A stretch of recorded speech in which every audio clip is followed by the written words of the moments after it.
박영숙은 남편의 영정사진 앞에 서 있었습니다. 사진 속 박철수는 양평 철물점 앞에서 환하게 웃고 있었습니다. 손에는 늘 들고 다니던 낡은 공구함이 들려 있었지요. 63년을 살아오면서 이렇게 큰 상실은 처음이었습니다. 40년을 함께한 사람이 사흘 만에 세상을 떠났습니다. 장남 민준이 장례식장 구석에서 휴대폰을 들여다보고 있었습니다. 검은 양복을 단정하게 차려입은 모습이었지요. 차남 민호는 밖에서 담배를 피우고 있었습니다. 두 아들 모두 눈이 붉지 않았습니다. 영숙은 관 앞에 무릎을 꿇었습니다. 나무관이 차갑게 느껴졌습니다. 저 안에 철수가 누워 있다는 게 믿기지 않았지요. 1980년 그들은 27의 나이에 만났습니다. 영숙은 양평시장에서 반찬 가게를 도왔습니다. 철수는 아버지에게서 물려받은 작은 철물점을 운영했지요. 처음 본 날 철수는 영숙이 들고 있던 무거운 배추 상자를 대신 들어주었습니다. 그의 손에는 기름때가 묻어 있었습니다. 하지만 눈빛은 맑았지요. 두 사람은 그렇게 가까워졌습니다. 철수는 가난했지만 성실했습니다. 새벽 5시에 일어나 가게 문을 열었습니다. 프로포즈는 남한강 둔치에서였지요. 반지 대신 손수 만든 철제 팔찌를 건넸습니다. 평생 아껴 쓸 수 있게 튼튼하게 만들었습니다. 영숙은 그날 울었습니다. 기쁨의 눈물이었지요. 결혼 후 철물점 옆 단칸방에서 살았습니다. 여름에는 더웠고 겨울에는 추웠습니다. 하지만 행복했지요. 민준이 태어났을 때 철수는 병원 복도를 뛰어다녔습니다. 아들입니다. 건강한 아들이에요. 그의 눈에는 눈물이 가득했지요. 2년 뒤 민호가 태어났습니다. 두 아들은 철물점에서 자랐습니다. 공구 소리와 마을 사람들의 웃음소리를 들으며 컸지요. 철수는 아들들에게 성실함을 가르쳤습니다. 영숙은 검소함을 가르쳤지요. 우리는 가난하지만 부끄러운 일은 하지 않는단다. 하지만 민준이 고등학생이 되면서 달라졌습니다. 아빠, 우리는 왜 이렇게 가난해요? 친구들은 다 차 타고 다니는데. 민준아, 돈이 전부는 아니란다. 돈이 전부는 아니지만 돈 없으면 아무것도 못 하잖아요. 민준은 문을 쾅 닫고 나갔습니다. 그날 이후 그의 눈빛이 차가워졌지요. 공부에만 매달렸습니다. 대학을 졸업한 민준은 강남에서 부동산 중개업을 시작했습니다. 민호도 판교에서 IT 사업을 했지요. 처음 몇 년은 좋았습니다. 명절마다 내려와 비싼 선물을 주었습니다. 하지만 5년 전부터 달라졌습니다. 아버지, 이 집 좀 파세요. 시세가 지금 괜찮습니다. 이 땅을 왜 그냥 놀리고 계세요? 철수가 거절하자 방문이 뚝 끊겼습니다. 영숙은 휴대폰을 꺼냈습니다. 문자 한 통이 와 있었습니다. 발신자는 알 수 없음이었지요. 나는 살아있습니다. 관속은 제가 아닙니다. 영숙은 화면을 응시했습니다. 글자가 흔들려 보였습니다. 주변을 둘러봤지요. 아무도 없었습니다. 떨리는 손가락으로 답장을 보냈습니다. 당신은 누구세요? 답장은 즉시 왔습니다. 말할 수 없습니다. 그들이 지켜보고 있습니다. 아들들을 믿지 마세요.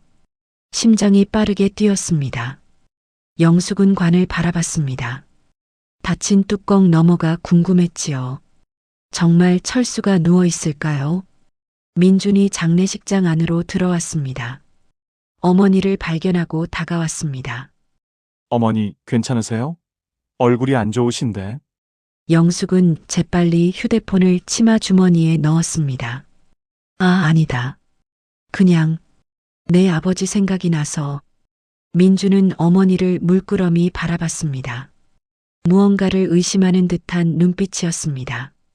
어머니, 장례 끝나고 이야기 좀 해야 할 게 있습니다. 무슨 이야기? 아버지 유산 정리요. 그리고 어머니 앞으로의 일도요. 민준의 입가에 미소가 떠올랐습니다. 하지만 눈은 웃지 않았지요. 민준이 나간 뒤 영숙은 다시 휴대폰을 확인했습니다.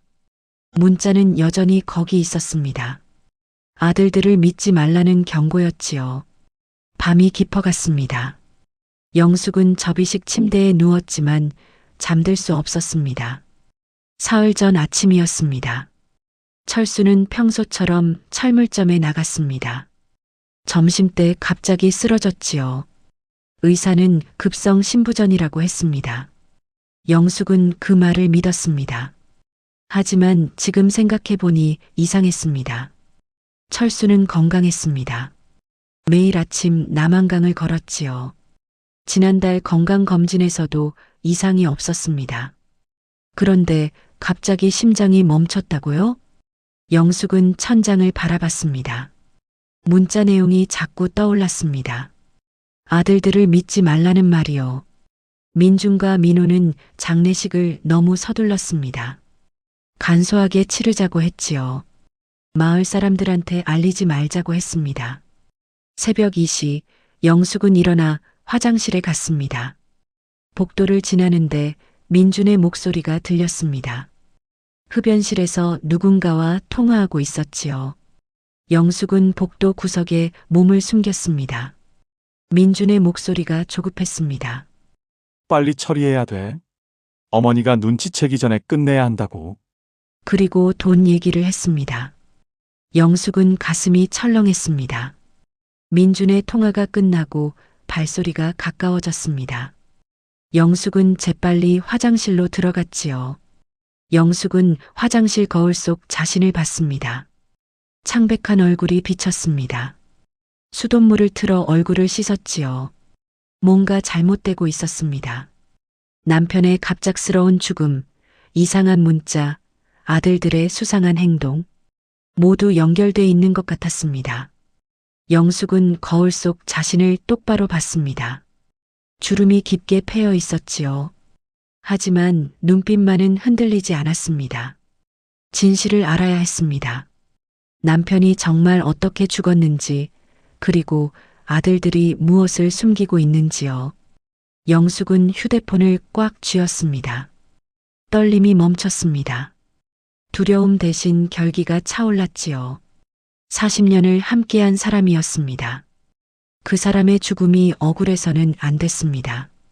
새벽빛이 창문으로 스며들었습니다. 장례를 치른 지 사흘이 지났습니다. 영숙은 혼자 남은 집에 앉아 있었습니다.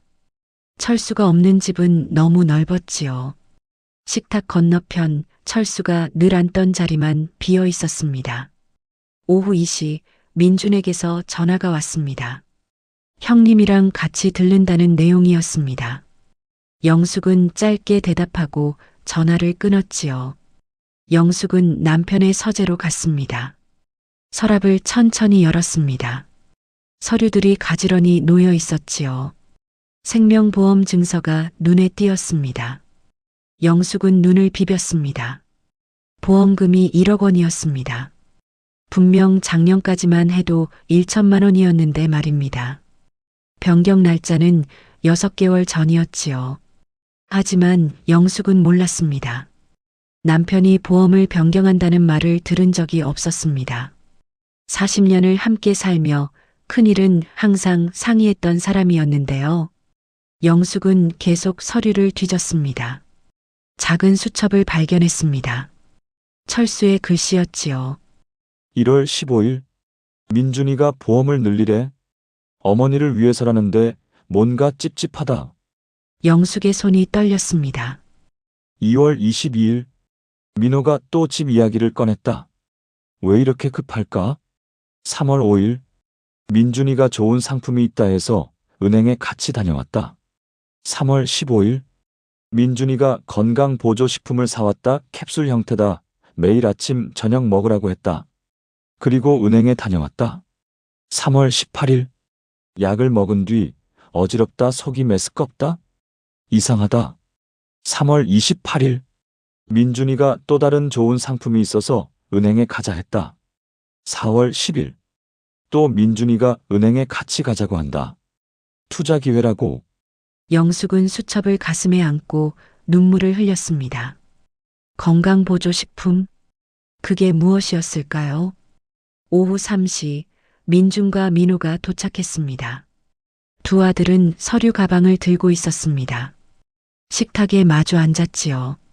민준이 서류를 꺼냈습니다. 부동산 매매 계약서였습니다. 어머니가 혼자 이 큰 집에서 사시기 힘드시잖아요.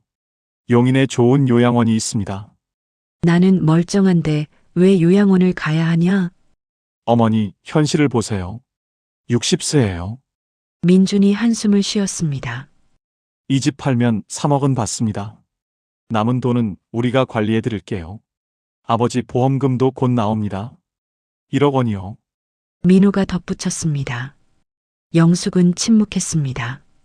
수첩에 적힌 남편의 글이 떠올랐습니다. 나는 이 집을 안 판다. 40년을 산 집이다. 어머니, 민호가 목소리를 높였습니다. 우리가 어머니 걱정해서 하는 말이에요. 너희 위해서겠지. 영숙이 조용히 말했습니다. 두 아들의 얼굴이 굳었습니다. 당장 나가거라. 두 아들은 서류를 챙겨 나갔습니다. 문이 쾅 닫혔지요. 영숙은 주저앉았습니다.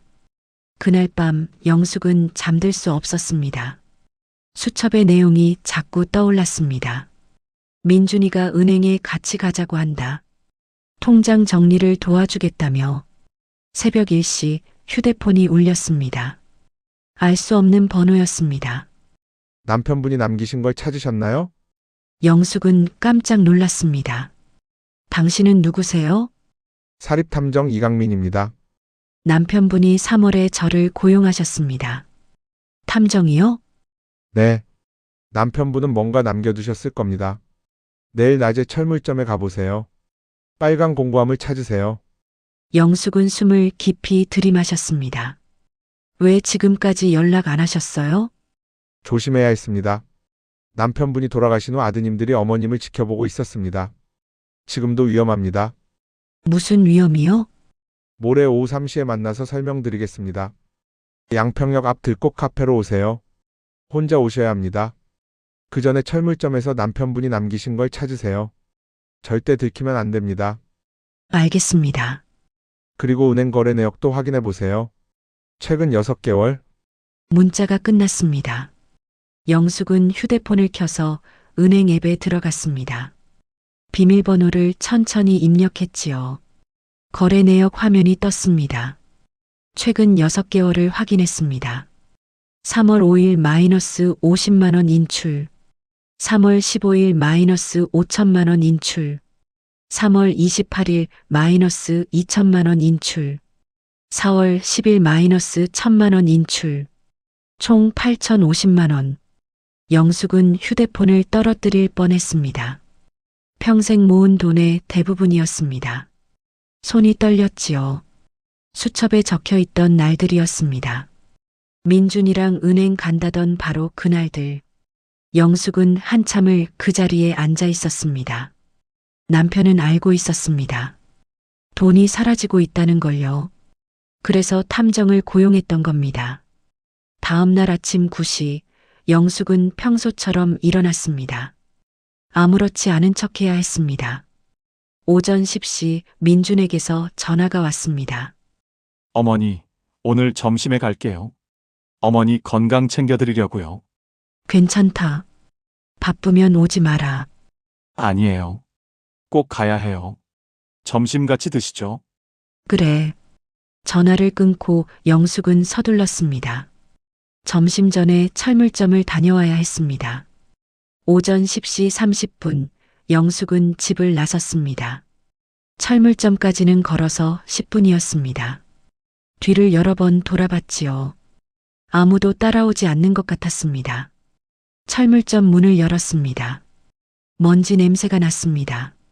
철수의 의자, 책상이 그대로 있었습니다. 영숙은 주변을 둘러봤습니다. 빨간 공구함. 어디에 있을까요? 책상 밑을 봤습니다. 없었습니다. 선반 위도 아니었지요. 구석 쪽을 살폈습니다. 공구들이 쌓여 있는 곳 뒤편에 빨간 상자가 보였습니다. 영숙은 상자를 꺼냈습니다. 잠금 장치가 없었습니다. 뚜껑을 열었지요. 안에 투명 비닐봉지 하나가 있었습니다. 캡슐 5개가 들어 있었고 쪽지가 붙어 있었습니다. 증거 마이너스 민준 제공 3월 15일. 영숙은 비닐봉지를 조심스럽게 꺼냈습니다. 그 밑에 얇은 노트 한 권이 있었습니다. 노트를 펼쳤습니다. 철수의 글씨였지요. 영숙에게 이 노트를 읽고 있다면 내게 무슨 일이 생긴 것이다. 놀라지 마라. 차근차근 읽어라. 3월 15일 민준이가 건강보조식품을 사왔다. 캡슐 형태다. 매일 아침 저녁 먹으라고 했다. 3월 18일 사흘째 먹고 있다. 어지럽다. 속이 메스껍다. 이상하다. 3월 25일 캡슐을 안 먹는 날은 괜찮다. 먹는 날만 아프다. 의심스러워서 김약국에 가져갔다. 김약사가 이상하다고 했다. 3월 28일 사립탐정 이강민을 고용했다. 캡슐 성분 분석을 의뢰했다. 오늘 민준이가 또 은행 가자고 했다. 2천만 원을 인출했다. 통장 정리라고 했지만 믿을 수 없다. 4월 2일 결과가 나왔다. 파라콰트 제초제라고 한다. 믿을 수 없다. 내 아들이. 영숙은 손이 떨렸습니다. 4월 5일 더 이상 캡슐을 먹지 않는다. 하지만 민준이가 의심하면 안 된다. 먹는 척만 한다. 캡슐은 여기 보관한다. 4월 10일 민준이가 또 은행에 가자고 했다. 1천만 원을 또 인출했다. 이번엔 투자 기회라고 했다. 거짓말이다. 4월 12일 은행 거래 내역을 모두 확인했다. 총 8천만 원이 사라졌다. 민준이와 함께 간 날들이다. 3월 5일 50만 원, 3월 15일 5천만 원, 3월 28일 2천만 원, 4월 10일 1천만 원. 속았다? 완전히 속았다. 4월 18일 이강민이 녹음 증거를 확보했다고 한다. 민준이와 민호의 대화를 녹음했다. 계획을 세우고 있었다. 마지막 장이었습니다. 4월 20일 영수가 이 노트를 읽고 있다면 나는 이미 없을 것이다. 미안하다. 당신을 걱정시키고 싶지 않아서 혼자 견뎠다. 이강민에게 연락해라. 그에게 모든 증거를 줘라. 캡슐도 사진도 은행 기록도. 당신을 꼭 지켜라.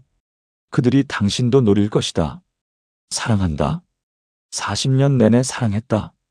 다음 생에도 당신과 만나고 싶다. 영숙은 바닥에 주저앉았습니다. 소리 없이 울었습니다. 남편은 혼자 이 모든 걸 짊어지고 있었던 겁니다. 한참을 울고 나서 영숙은 노트와 캡슐을 가방에 넣었습니다. 절대 들키면 안 됩니다. 시계를 봤습니다. 11시 40분이었습니다. 민준이 점심에 온다고 했습니다. 서둘러야 했지요. 영숙은 철물점을 나섰습니다. 집으로 가는 길, 큰 길 대신 골목길로 갔습니다. 혹시 누가 볼까 봐요. 집에 도착했습니다. 가방을 어디에 숨겨야 할까요? 영숙은 생각했습니다. 창고로 갔습니다. 겨울 이불을 보관하는 곳이었지요. 이불 더미 속 깊은 곳에 작은 상자를 숨겼습니다. 그 안에 노트와 캡슐을 넣었습니다. 완벽했습니다. 정오, 민준이 도착했습니다. 어머니, 점심 사왔어요. 손에는 도시락과 쇼핑백이 들려 있었습니다. 이것도 사왔어요. 쇼핑백에서 통 하나를 꺼냈습니다. 건강에너지 캡슐. 영숙은 온몸이 얼어붙었습니다. 어머니 건강 챙기셔야죠. 아버지도 이거 드셨어요. 건강에 좋다고. 민준이 웃었습니다. 매일 아침 저녁으로 2알씩 드세요. 고맙다. 영숙은 최대한 평온하게 말했습니다. 점심 같이 먹어요. 민준이 도시락을 펼쳤습니다. 영숙은 젓가락을 들었습니다. 하지만 목으로 넘어가지 않았습니다. 어머니, 왜 안 드세요? 배가 안 고프구나. 조금이라도 드세요. 건강하셔야죠. 민준이 반찬을 영숙 앞으로 밀었습니다. 영숙은 한 입 먹었습니다. 씹었지만 삼킬 수 없었습니다. 화장실 좀 다녀올게. 화장실에서 모두 뱉어냈습니다. 물로 입을 헹궜지요. 거울을 봤습니다. 창백한 얼굴이었습니다. 내일입니다. 내일 오후 3시에 탐정을 만나면 됩니다. 영숙은 거실로 돌아왔습니다. 어머니, 내일 아침에 올게요. 캡슐 드셨는지 확인하러요. 민준의 눈빛이 날카로웠습니다. 알았다. 민준이 나간 후 영숙은 그 자리에 주저앉았습니다. 건강식품통을 들었습니다. 이 안에 아버지를 죽인 독이 들어 있습니다. 창고로 가서 상자에 함께 넣었습니다. 저녁 8시 영숙은 이웃 말숙에게 전화했습니다. 말숙 씨, 부탁이 있어요. 무슨 일이에요? 내일 아침 일찍 나가야 해요. 민준이가 찾으면 교회 갔다고 해줄 수 있어요? 무슨 일인데요? 걱정되네요. 나중에 설명할게요. 제발 부탁해요. 알았어요. 걱정 마세요. 밤이 되었습니다. 영숙은 가방을 미리 챙겼습니다. 내일 아침 바로 나갈 수 있도록요. 침대에 누웠지만 잠들 수 없었습니다. 남편의 노트가 자꾸 떠올랐습니다. 사랑한다. 40년 내내 사랑했다. 영숙은 눈물을 흘렸습니다. 여보, 내일이면 모든 게 밝혀질 거예요.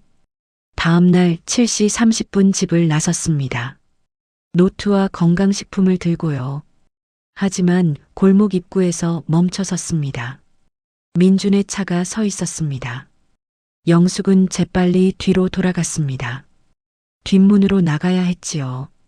집 뒤쪽 담장을 따라 옆집 마당으로 갔습니다. 그리고 큰 길로 나왔습니다. 심장이 빠르게 뛰었습니다. 버스 정류장으로 뛰었습니다. 마침 양평역까지 가는 버스가 도착했습니다. 버스에 내리자마자 주위를 둘러보았습니다. 오전 9시 민준에게서 전화가 왔습니다. 영숙은 받지 않았습니다. 연속으로 5통의 전화가 왔습니다. 모두 받지 않았습니다. 문자가 왔습니다. 어머니, 어디 계세요? 집에 안 계시던데요. 영숙은 답장하지 않았습니다. 10분 후 말숙에게서 전화가 왔습니다. 영숙 씨, 민준 씨가 지금 집 앞에 있어요. 제가 교회에서 친목회 간다고 했어요. 고마워요. 정말 무슨 일이에요? 오늘 저녁에 다 설명할게요. 전화를 끊었습니다. 그리고 약속의 시간이 다가왔습니다. 가방을 꽉 안고 들꽃 카페로 걸어갔습니다.